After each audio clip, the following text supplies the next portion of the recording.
मैं कम इन सर? आओ खाना आओ। क्या इन सर? जय हिंद। तो मैं तुम्हारा एक केस स्टडी कर रहा था। तुम्हारा पुराना केस फिर से रीओपन करने की नौबत आ गई है। कौन सा केस सर? ये उस वक्त का केस है जब तुम पीएसआई हुआ करते थे। ये भट्ट बहुत शातिर मुजरिम है सर। अगर इसके इस तरह फरार होने की खबर बाहर आई तो डिपार्टमेंट की काफी बदनामी हो सकती है। It's a very delicate matter और ये केस तुमसे बेहतर कोई हैंडल नहीं कर सकता। ये भट्ट कश्मीर का रहने वाला था। आई थिंक ये भागकर वहीं गया होगा। हाँ, मुझे भी ऐसा लगता है। लेकिन अगर उसे जरा भी भनक लगी कि हम उसे ढूंढने की कोशिश कर रहे हैं तो वो बॉर्डर पार करके उस पार चला जा सकता है। और अगर उसने ऐसा किया तो उसे पकड़ना नामुमकिन हो जाएगा। हमें बहुत एहतियात बरतनी होगी और एक एक कदम फूंक फूंक के रखना होगा। राइट। और कश्मीर की हालत तो तुम्हें पता है। फिर भी हमने पिछले हफ्ते लोकल पुलिस की मदद से एक ऑपरेशन लॉन्च किया था और उसमें तुम्हारा जूनियर अमर दीक्षित भी शामिल था। हाँ अमर, मैं भी तुम्हारी उस कश्मीर वाली केस के बारे में बात कर रहा था। Will you please brief him? Yes sir. तकरीबन एक हफ्ते पहले हमने लोकल पुलिस की इंफॉर्मेशन से एक घर पे रेड किया था। उतरो जल्दी। कौन सा घर है जनाब? ये वाला। तुम लोग यही रुको, मैं आगे रहता हूँ, मुझे बैकअप देना।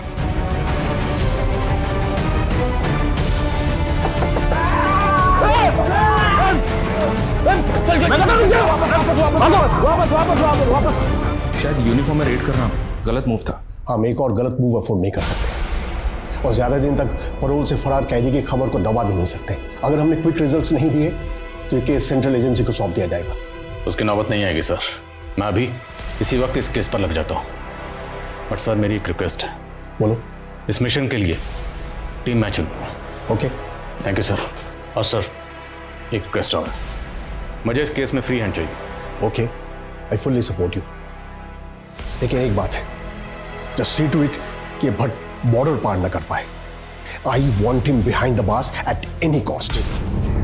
मिस्टर मेहता, सेटलमेंट करना ही सही रहेगा। मैं सामने वाली पार्टी से कह करके 15 लाख तक का कंपनसेशन करवा सकती हूँ, लेकिन इससे ज़्यादा पॉसिबल नहीं है। हाय मिस पायल। आप कौन? जी मैं वो हूँ जिनसे आप यहाँ मिलने आए हैं। Abhijit. Right. Nice meeting you. तो क्या फैसला किया आपके क्लाइंट ने कंपनसेशन के बारे में? देखिए, कंपनसेशन में जो है आपको 20 लाख। मेरे क्लाइंट कंपनसेशन में 20 लाख देने को तैयार है। आउट ऑफ कोर्ट सेटलमेंट कर लेते हैं, क्यों मिस्टर मेहता? ओके। आइए, हाथ मिलाइए। मिस्टर मेहता, एग्रीमेंट के कुछ टर्म्स है, एक बार आप पढ़ लीजिए और इसके लास्ट पेज में आपका साइन चाहिए होगा। पिछले 6 महीने से इस नईम भट्ट को किसी ने नहीं देखा, तो पूरे चांसेस हैं कि इसने अपना नाम, हुलिया सब कुछ बदल लिया होगा। बहुत शातिर। ऐसे शातिर मुजरिम मैंने अपने करियर में बहुत कम देखे हैं जिन्हें ना सजा का खौफ है ना गुनाह का कोई पछतावा। पर ऐसा शातिर मुजरिम पैरोल जम करके बाहर आज़ाद घूम रहा है, ये सोच कर ही मुझे गुस्सा आता। सर ये नईम भट्ट जिस जेल में बंद था वहाँ से इसके बारे में कोई इन्फॉर्मेशन मिल सकती है क्या?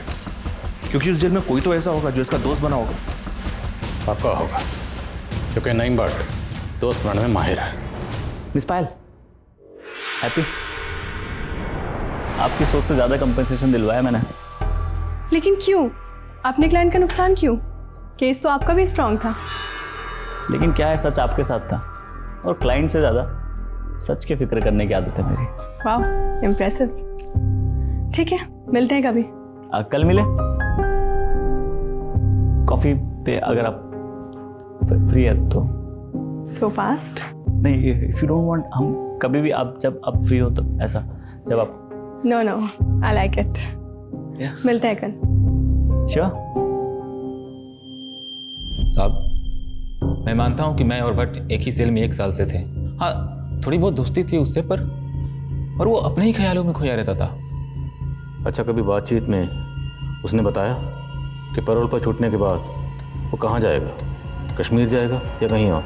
वादियों में जाने की बात वो अक्सर करता था। हाँ साहब, एक आध बार उसने बताया था कि उसके कुछ रिश्तेदार रहते हैं उस पार। उस पार? तुम भी सेंट पीटर कॉलेज से पढ़े हो? मुझे तो कभी कॉलेज में दिखे ही नहीं तुम। क्या है ना, क्लास में कम, अपनी गर्लफ्रेंड के ख्यालों में जाता रहता था। क्या नाम था? बताओ ना। तुम्हें क्या बताऊं, अपनी गर्लफ्रेंड को नहीं पता आज तक। अच्छा, मतलब दैट साइलेंट लवर टाइप। तुम फट्टू हो क्या? जाओ जाके प्रपोज करो। पक्का? पक्का। आज तो प्रपोज करना ही पड़ेगा। तो लॉयर पायल, मेरे दिल का केस तुम्हारी प्यार की अदालत में रख रहा हूँ। प्लीज मुझे अपने साथ उम्र कैद की सजा सुना दो। सर ये नईम भट्ट कठुआ का रहने वाला है और इसके कुछ रिलेटिव्स पुंछ के आसपास के एरिया में भी हैं, जो कि पाकिस्तान बॉर्डर के काफ़ी नज़दीक है। लोकल पुलिस से बात की है मैंने सर, पर मुझे लगता नहीं कि वो लोग कुछ ज़्यादा मदद करेंगे। पिछली बार हम लोग गए थे तो लोकल लोगों ने पथराव किया था।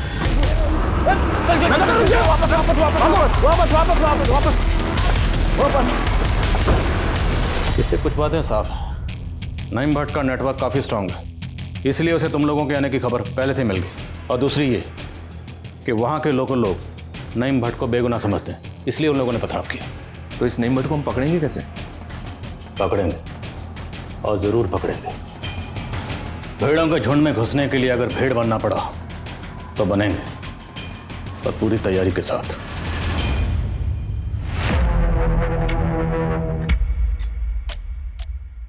हसन मेहंदी, तुसी जलंधर से हो? हाँ जी। ठीक है, नौकरी पे रख रहा हूँ और कल किसी सोसाइटी में ड्यूटी फिक्स करता हूँ तेरी, ठीक है? शुक्रिया पाजी। चलो कोई बात नहीं।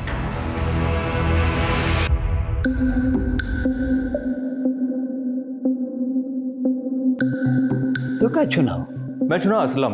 वेल सयोर। बात को गुलफाम साहब, आपने इतने कम वक्त में हम सबको इतनी अच्छी कश्मीरी सिखा दी, बहुत शुक्रिया। अब गुलफाम साहब, अब इनकी ज़बान का मसला तो हल हो गया, ज़बान से कश्मीरी बन गए। अब मसला है लिबास का, लिबास का भी इंतज़ाम करना है। आज ऑफिस में जाओ। सॉरी पायल, पर मुझे तो जाना पड़ेगा ना। क्या है कि दुबई का प्लान तुम्हारा पोस्टपोन हुआ है, मेरा नहीं। मेरा तो ऑफिस चालू है ना, और क्लाइंट को क्या बोल के मना करूँ यार? लॉयर साहब, आप हमारे लिए झूठ नहीं बोल सकते। हाँ मैडम, लॉयर हूँ, लायर नहीं। और तुम शायद भूल रही हो, तुम्हारी जो छोटी बहन निशा, जिसके एग्जाम के वजह से हमारी शादी मार्च में ना होके दिसंबर में हो रही। तो अगर हमारी शादी अभी तक हो चुकी होती तो हम दुबई में सेटल हो चुके होते और हनीमून की तैयारी कर रहे होते, नहीं? तो थैंक्स टू योर बहन, bye bye, see you. Bye.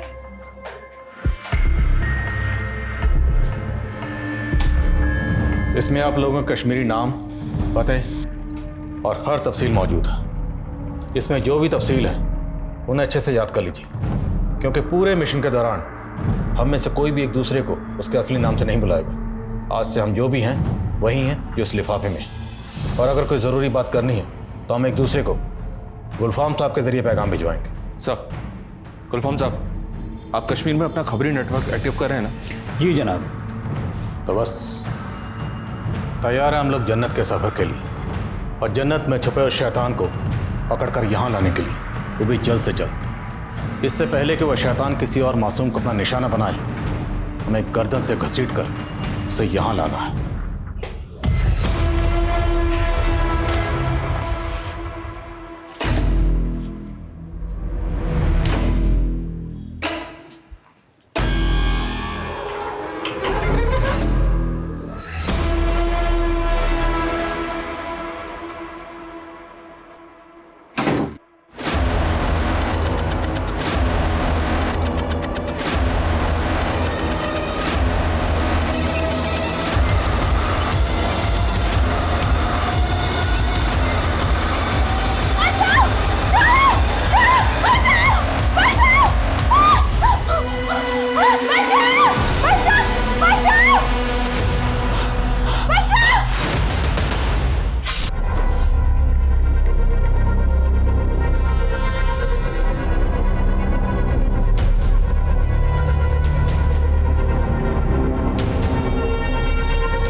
Hello বেটা, বল কি বলছিস?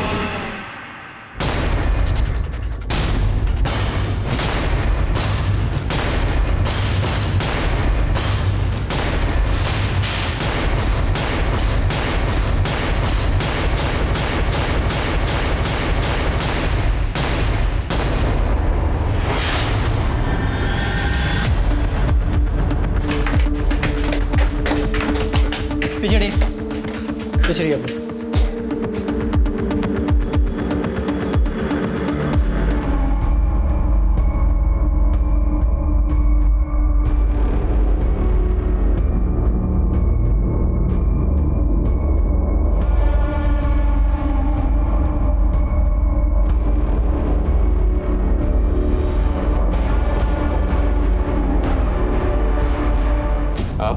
सर मैं विवेक हूँ सर, पायल और अभिजीत का म्यूचुअल फ्रेंड। जब आप घर में दाखिल हुए तो आपने क्या देखा? चाबी रखी, किचन में पानी पिया, कमरे में गया तो पायल, फिर विवेक को, और फिर आपको।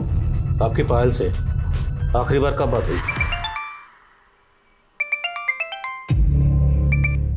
हेलो, आसपास सब जगह लाइट है, बस हमारे यहाँ लाइट नहीं है। तुम प्लीज आ जाओ ना। यार बेबी अभी तो नहीं आ पाऊंगा, 2 घंटे लगेंगे। तुम एक काम करो, तुम वॉचमैन को बोल दो, इलेक्ट्रिशियन बुला देगा कोई। अच्छा मुझे बहुत ज़रूरी काम है, मैं कॉल करता हूँ तुम्हें बाद में, ठीक है? Okay bye. दोबारा लाइट चली गई थी?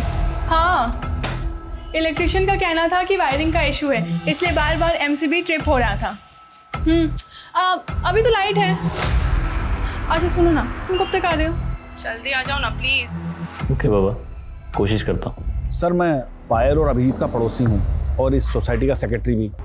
सर रात को ना तो मेरे घर की लाइट गई और ना ही किसी सोसाइटी मेंबर के घर की। हमने इलेक्ट्रिसिटी बोर्ड भी चेक की, वहाँ से भी कोई छेड़छाड़ नहीं हुई। सर पायल बहुत अच्छी लड़की थी, मुझे यकीन नहीं होता कि हमारी सोसाइटी में भी ये सब हो सकता है। अच्छा ये पायल और इसके पति के रिश्ते कैसे थे? सर इन दोनों के रिश्ते तो बहुत अच्छे थे, लेकिन अभिजीत और पायल ने अभी शादी नहीं की थी, दोनों लिविंग में रहते थे। अभिजीत, घर में किसी भी तरह के फोर्स्ड एंट्री के कोई निशान नहीं।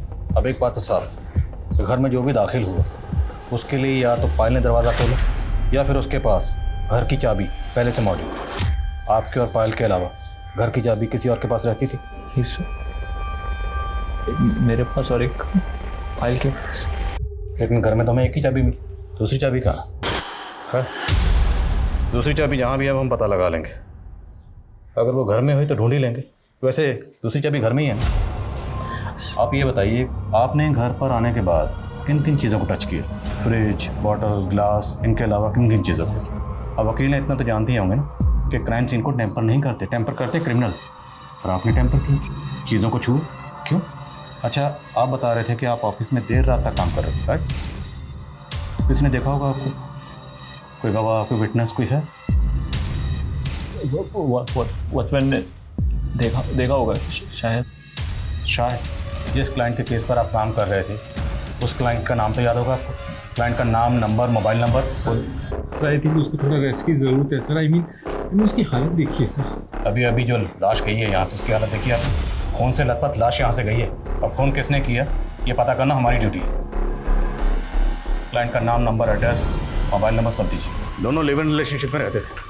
हो सकता है अभिजीत शादी ना करना चाहते हो, लेकिन पायल मान ना रही, वो शादी करना चाहती है। सर अभिजीत खुद वकील, फिर भी उसने क्राइम सीन पे जगह जगह चीज़ों को टच किया। अब ये सब उसने जानबूझ के किया या उससे अनजाने में हुआ, ये कुछ समझ नहीं आ रहा सर। कॉल रिकॉर्ड निकलाओ वकील साहब को, और बिल्डिंग का सीसीटीवी अरेंज हुआ? जी सर।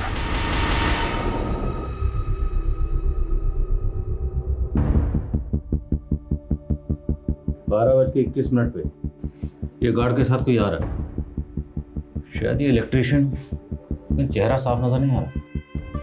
गार्ड के साथ फिर से वही शख्स, लेकिन इस बार भी चेहरा नजर नहीं आ रहा। कौन है ये? सर इलेक्ट्रिशियन लगता है, क्योंकि 2-3 इलेक्ट्रिशियन बिल्डिंग में आते रहते हैं, लेकिन ये कौन है ये बता पाना मुश्किल है। लेकिन सारे इलेक्ट्रिशियन पास की बस्ती में रहते हैं। जरा गार्ड को बुलाइए, उसको बताओगे। सर वो तो नाइट शिफ्ट में था, अभी घर गया है। ये सेकंड फ्लोर का कमरा है, इसकी फुटेज प्ले क्यों नहीं हो रही? समझ नहीं आ रहा सर, इसे क्या हो गया? पिछले हफ्ते तो सारे कैमरे चेक करके गया था आदमी, लगता है फिर खराब हो गया। शायद खराब हुआ नहीं है, खराब किया गया। जितने भी इलेक्ट्रिशियन यहाँ पे आते हैं सबका एड्रेस दीजिए और मुझे पूरी रात की फुटेज चाहिए। जी सर। नहीं साहब, मैं नहीं गया था कल रात को। सच बोल रहा है ना? बिल्कुल सच बोल रहा हूँ साहब। तो मैं जीवन ज्योति बिल्डिंग में जाता हूँ इलेक्ट्रिशियन का काम करने के लिए, लेकिन कल रात को नहीं गया मैं। हाँ सर, कल 2 बार गया था जीवन ज्योति सोसाइटी और 203 वाली मैडम के घर की लाइट चली गई थी। यहाँ से सब ठीक है। मैडम मैं नीचे एक बार मेन स्विच देख के आता हूँ। 203 ना? अरे यार ये एमसीबी ड्रिप हुआ है यार। लाइट आ गई नहीं मैडम? हाँ भैया। अरे मैडम वो कुछ था नहीं, मेन स्विच का एमसीबी ट्रिप हो गया था, तो अभी ठीक कर दिया है, कोई प्रॉब्लम नहीं है। Okay, thank you. लेकिन आधे घंटे बाद गार्ड का फिर से फोन आया, तो जाके देखा तो एमसीबी ट्रिप हुई थी, उसको ठीक किया और फिर मैडम को बताया आप एक काम करो, कल तक के लिए ना एसी और गीजर मत चलाना, कल आके मैं पूरी वायरिंग चेक कर लेता हूँ। ठीक है? ठीक है भैया। ठीक। फिर मैं घर आ गया साहब। तेरे उंगली पे क्या हुआ? सब चोट लग गई थी। कब?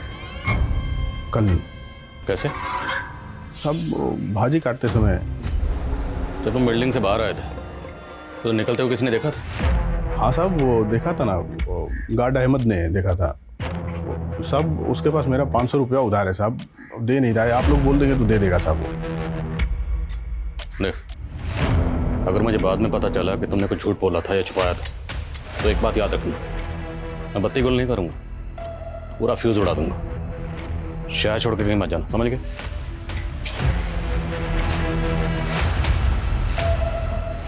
सोसाइटी के चप्पे चप्पे से वाकिफ है, हो सकता है सीसीटीवी इसने खराब किया। कॉल रिकॉर्ड्स निकलवा इसका।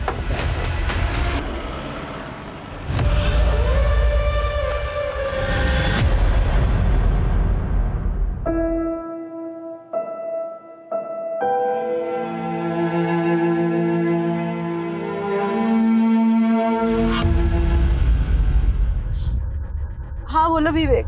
आंटी पुलिस अभिषेक को पुलिस स्टेशन लेके गई पूछताछ करने के लिए। क्या?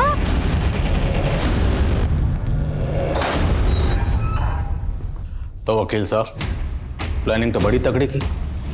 पहले देर रात तक ऑफिस में रुकने का बहाना किया, फिर चुपके से आके पायल का मर्डर किया, उसके बाद माँ को फोन किया, दोस्त को फोन किया और उसके बाद बुलाया हमें। ये क्या बोल रहे हैं सर आप? पायल जिंदगी थी मेरी, मैं क्यों मारूंगा उसे? यही पूछने के लिए तो बुलाया कि क्यों मारा उसे। और ये एक्टिंग मत करो, एक्टर नहीं वकील है, फिर भी क्राइम सीन को जानबूझकर टेम्पर किया। क्यों? सर मैंने जानबूझ के कुछ नहीं किया। तो पायल के साथ ये सब हो रहा था तो मैं ऑफिस में था। आप ऑफिस का रिकॉर्ड उठा के देख लीजिए। कुछ चेक करने की जरूरत नहीं है, मैं 100% श्योर हूं कि आप ऑफिस में ही होंगे। ये मेंशन होगा वहां पे। वकील जो तगड़ी प्लानिंग तो की होगी।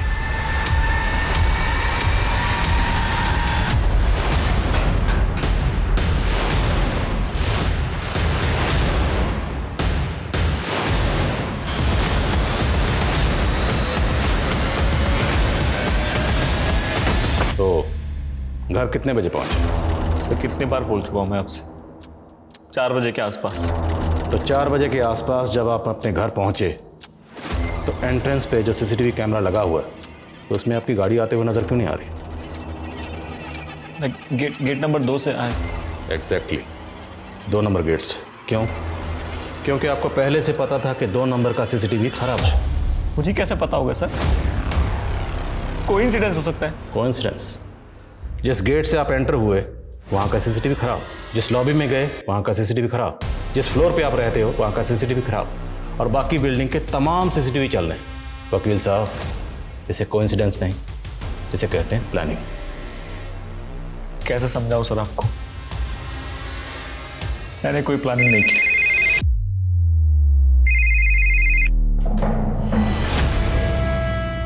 सर पायल की बिल्डिंग का सिक्योरिटी गार्ड अमजद पठान फरार है। जिस सिक्योरिटी एजेंसी ने अहमद पठान को हायर किया था वहां से उसकी पूरी डिटेल्स निकलो।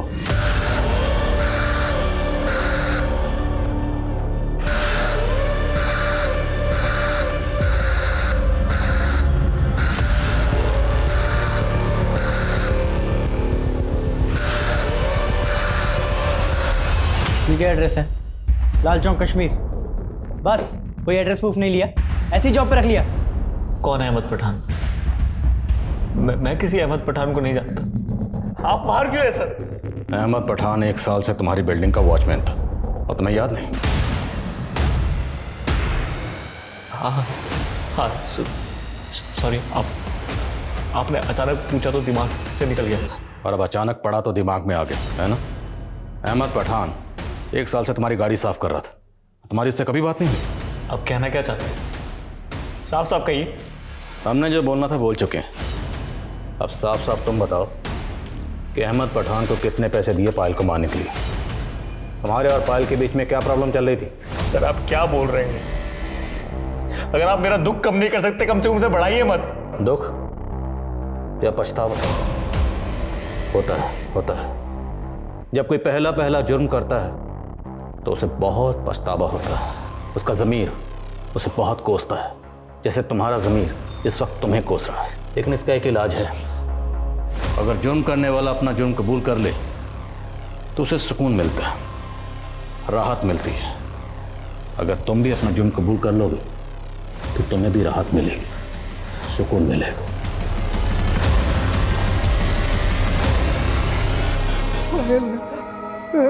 क्या हो गया भाई?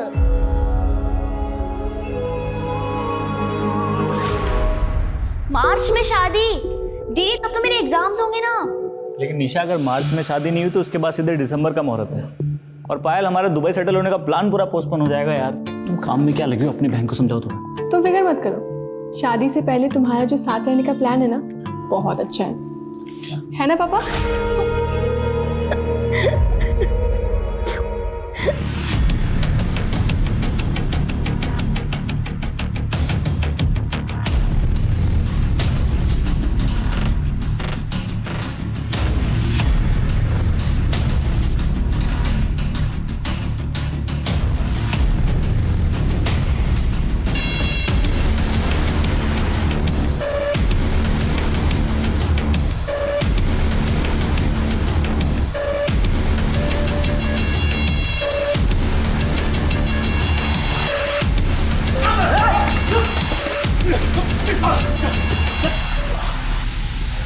अहमद पठान, अभी तो सिर्फ तेरी टांगे तोड़ी, अगर सच नहीं बोलना तो पूरे जिस्म की हड्डी पसली एक कर देंगे। मारना है तो उसे मारो जनाब, जिसके कहने पर मैंने उस लौंडिया को मारा। किसके कहने पर? अभिजीत।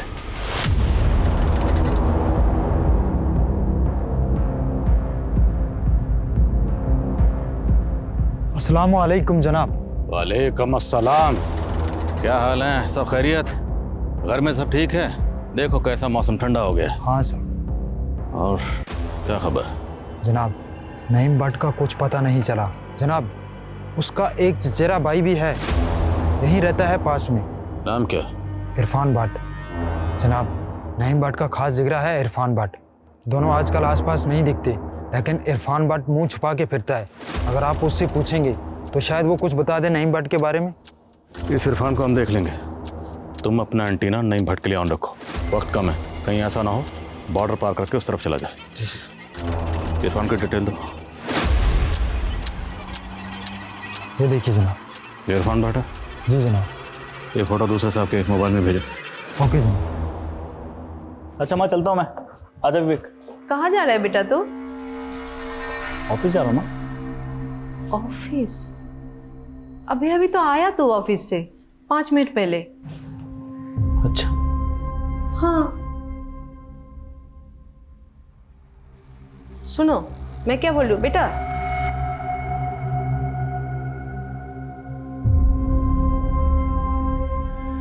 हाँ बेबी, आसपास सब जगह लाइट है, बस हमारे यहाँ लाइट नहीं है। तुम प्लीज आ जाओ ना। यार बेबी, अभी तो नहीं आ पाऊंगा, 2 घंटे लगेंगे। तुम एक काम करो, तुम वॉचमैन को बोल दो, इलेक्ट्रिशियन बुला देगा कोई। आंटी ये रिपोर्ट आई है, डॉक्टर ने कहा है कि अभिजीत बहुत डिप्रेशन में है।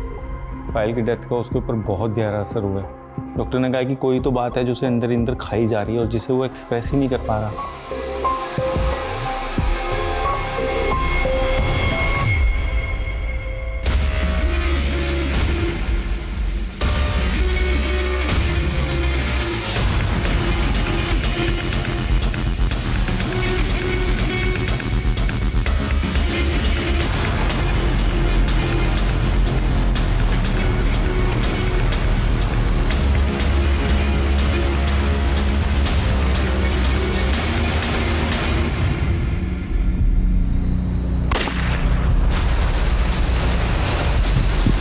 कहाँ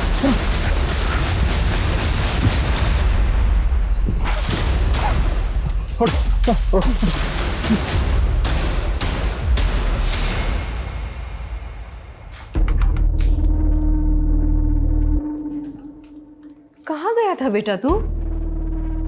फोन क्यों नहीं उठा रहा था? फोन? हाँ। मैं फोन लेकर गया था, शायद पार्क में रह गया होगा फोन।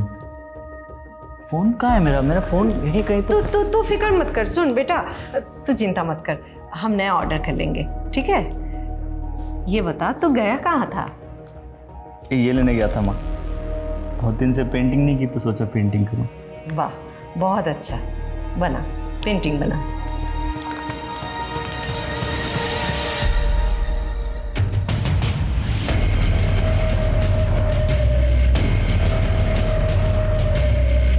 अरे अभिजीत, अभिजीत क्या लो? क्या हुआ अभिजीत को?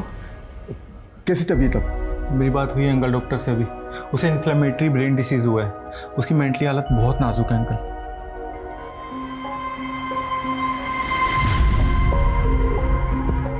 उठो बेबी। ऑफिस नहीं जाना तुम्हें? नहीं। कितने लेजी हो गए हो तुम?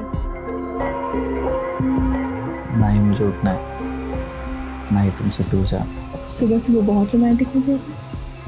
तुम मेरी लाइफ का वो ब्यूटीफुल ड्रीम जिसे मैं कभी भूलना नहीं चाहता। I will never leave.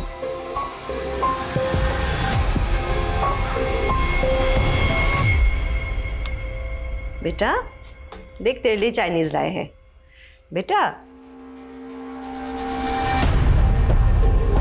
बेटा बेटा, अभी अभी।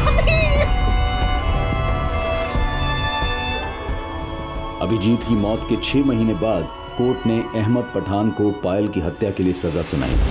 ये बात साबित हो चुकी है कि अहमद पठान ने ही पायल की निर्दयता से हत्या की, लेकिन अदालत प्रोसिक्यूटर की इस बात से बिल्कुल सहमत नहीं है कि इस केस को रेयरेस्ट ऑफ रेयर केस में गिना जाए। अहमद पठान का जुर्म बेवजह नहीं था, क्योंकि उस रात पायल ने छोटे कपड़े पहने हुए थे, जिसे देखकर अहमद प्रोवोक्ड हुआ और उसने रेप अटेम्प्ट करके उसका मर्डर कर दिया। इस केस के लिए अकेले अहमद जिम्मेदार नहीं है, इसलिए अदालत उसे उम्र कैद की सजा सुनाती है।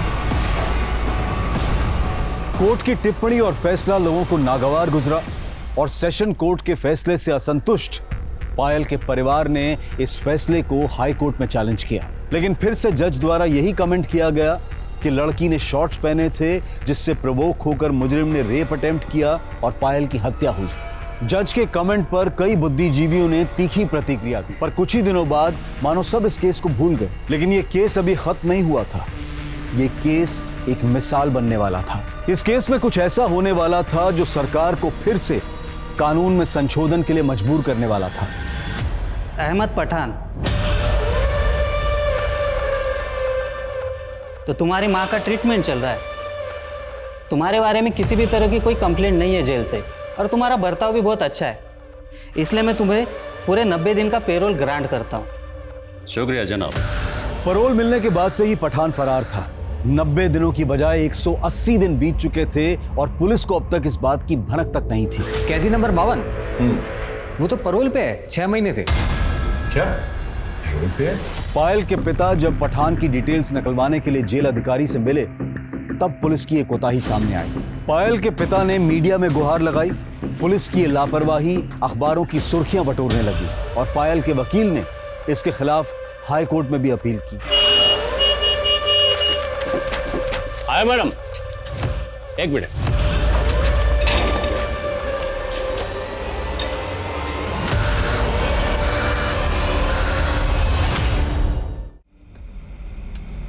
माफ़ करना जनाब, पिछली बार मेरी गलत इन्फॉर्मेशन की वजह से आपकी जान खतरे में पड़ गई थी, लेकिन उस गोली पर इरफान भट्ट का नाम लिखा था। इरफान भट्ट? हाँ जनाब, सब पता किया मैंने। इरफान भट्ट के कितने दोस्त हैं, कितने दुश्मन हैं, उसमें हमें कोई दिलचस्पी नहीं है। यहाँ पे हम नईम भट्ट के लिए आए। ये देखिए, 2 दिन पहले ही शिफ्ट हुआ है जनाब, नाम बदल कर काम कर रहा है। आजकल कहाँ है? बारामूला में जनाब। बारामूला?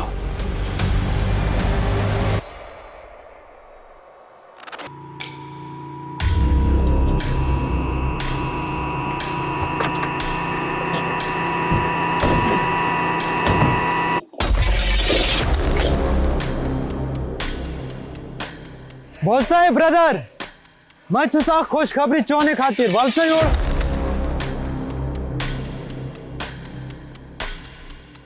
हाँ बोलो, क्या काम है हमारे लिए? वलसायु देखो, सिर्फ तुम्हारे लिए काम नहीं है, बहुत से भाइयों के लिए काम है। मोबाइल कंपनी है ये वाला, इधर टावर लगाएगा, कुछ महीने काम चलेगा। 700 रुपये तनख्वाह, 2 वक्त का खाना और शाम का चाय भी इधर ही मिलेगा। कंपनी को काम जल्दी खत्म करना है, इसलिए ज़्यादा लोगों की जरूरत है, तो ज़्यादा से ज़्यादा भाइयों को बताओ। लुटत ब्रदर, बाबा ने बेनफा। वो देखिए सर, पीछे अपने ये वही है। वही है, पकड़ लें इसको। अब आए हैं तो इसको लेकर तो जाएंगे, बस थोड़ा सब्र करो। वालसायूर है ब्रदर, वालसायूर। मैं तुझा खुशखबरी चोने खातिर तो छुपाए, ये जो मोबाइल टावर कंपनी है हमारी किस्मत बदलने वाली है, इसीलिए ये हमको पर डे का 2000 दे रही है। इधर आके अपना अपना नाम लिखवाओ, नाम लिखवाओ, फटाफट नाम लिखवाओ। अरे ब्रदर, तुम काहे करो, क्या इधर आओ। अरे हमारा बहुत अच्छा कंपनी है, आ जाओ आ जाओ आ जाओ ब्रदर, आ जाओ आ जाओ, आओ आ जाओ। हम तुम्हारा भी नाम लिख दिया ना, हाँ। आ जाओ, हम तुम्हारा भी कार्ड बनवाएगा।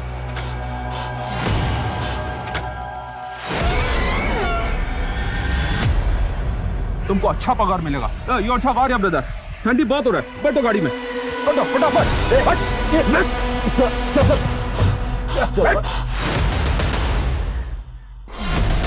आपको पहले कहीं देखा है? कौन हो जनाब? और से देख, नईम भट्ट और अहमद पठान। ये जन्नत तेरे जैसे शैतान के लिए नहीं, इसलिए तुझे घसीट कर यहां से निकालने के लिए आए। चलो। बहुत देर कर दी जनाब आते आते, हमको मालूम था एक न एक दिन जरूर पकड़ोगे, पर पिछले टाइम से ज्यादा परेशान किया आपको। कितनी बार कहूँ जनाब आपको, अभिजीत ने ही मुझे फोन करके उस पायल को मारने के लिए कहा था। हमने सब पता लगा लिया, अभिजीत ने कभी तुझे ऐसा कुछ नहीं कहा और ना ही उसने कभी तुझे फोन किया। अब बोल।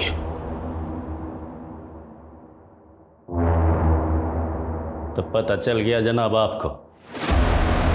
हमने सोचा हम अकेला क्यों फंसे, इसलिए उस मजनू को भी ले फंसा। सबसे पहले मैंने सीसीटीवी का वायर काटा। उस दिन अभिजीत देर रात तक नहीं लौटा था जनाब, अच्छा मौका था। फिर मैंने मैडम के घर का मेन स्विच ऑफ किया और मैडम का फ़ोन का वेट करने लगा। हेलो, मैं 203 से बोल रही हूँ, मेरे घर की लाइट चली गई है, आप किसी इलेक्ट्रिशियन को बुला देंगे क्या?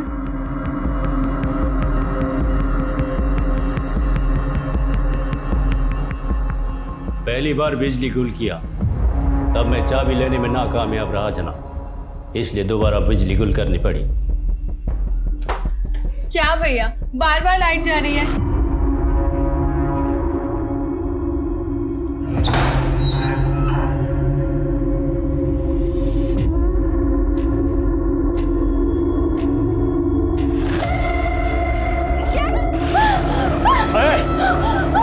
चुपचाप कपड़े खोल, कपड़े खोल। तीसरे माले में। क्या बिगाड़ा था उसने तेरा?